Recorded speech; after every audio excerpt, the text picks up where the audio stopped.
అది కూడా ఏంది అధ్యక్ష, కోవిడ్. అది కూడా అధ్యక్ష కోవిడ్ 2 సంవత్సరాలు. రాష్ట్రానికి సంబంధించిన ఆదాయాలు తగ్గడం, ఖర్చులు పెరగడం.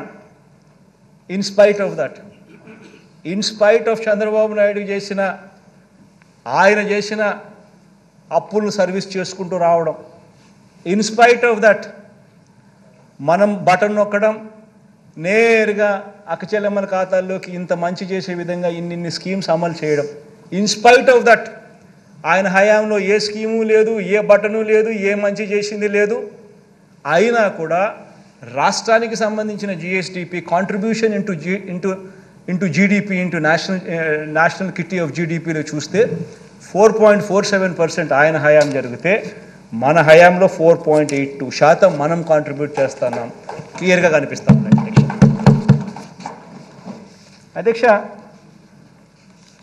మనసు లేని నాయకుడు అధ్యక్ష, మోసం చేసే నాయకుడు అధ్యక్ష, కేవలం వాగ్దానాలు మాత్రమే చేస్తాడు అధ్యక్ష.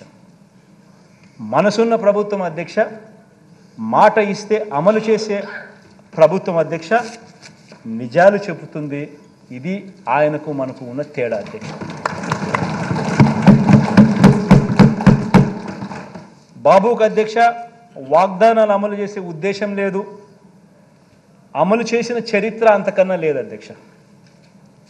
చంద్రబాబు మేనిఫెస్టో అధ్యక్ష, ఏ ఒక్కరైనా నమ్మటము అని అంటే బంగారు కడియం ఇస్తా అన్న పులిని నమ్మటమే అధ్యక్ష. చంద్రబాబు నాయుడు గారి నమ్మడం కానీ ఆయన మేనిఫెస్టోని కానీ నమ్మటమైన కూడా అధ్యక్ష.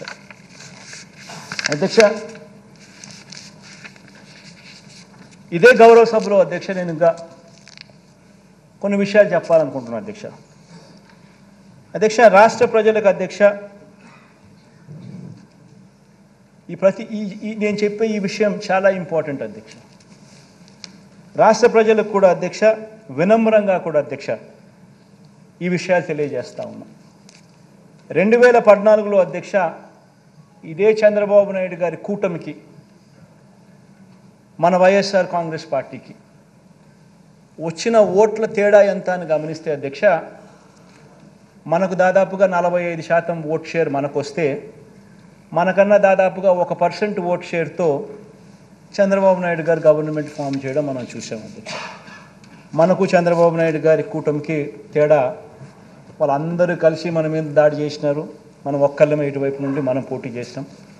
అయినా కూడా వాళ్ళందరికీ 46% వాళ్ళకు వస్తే 45% మనకు వచ్చింది దాదాపుగా. వాళ్ళకు మనకు తేడా దాదాపుగా 1% తేడాతో మనం ప్రతిపక్షంలో కూర్చోవాల్సి వచ్చింది. అప్పట్లో నాతో చాలామంది అన్నారు అధ్యక్ష, ఎన్నికలకు ముందు మనం కూడా 87,612 కోట్ల రూపాయల రుణమాఫీ చంద్రబాబు నాయుడు చెప్తున్నాడు కదా, మనం కూడా చెప్పేద్దాము, చెప్పేస్తే గవర్నమెంట్లోకి వచ్చేస్తాం, మళ్ళీ సంగతి మళ్ళీ చూస్తాంలే అని చెప్పి చాలామంది నాతో అన్నారు. చాలామంది అన్నారు అధ్యక్ష. ఇన్ఫాక్ట్ అందరూ నా శ్రేయోభిలాషులే, ఎవరు అన్యాయస్తులు కాదు, నా శ్రేయోభిలాషులే. నన్ను ముఖ్యమంత్రిగా సీట్లో కూర్చోడానికి చూడడానికి సంతోషపడే నా శ్రేయోభిలాషులే, మన పార్టీకి శ్రేయోభిలాషులే. అని నేను అన్నా అధ్యక్ష, చెయ్యలేనిది చెప్పకూడదు, మాట ఇస్తే తప్పకూడదు అని చెప్పి.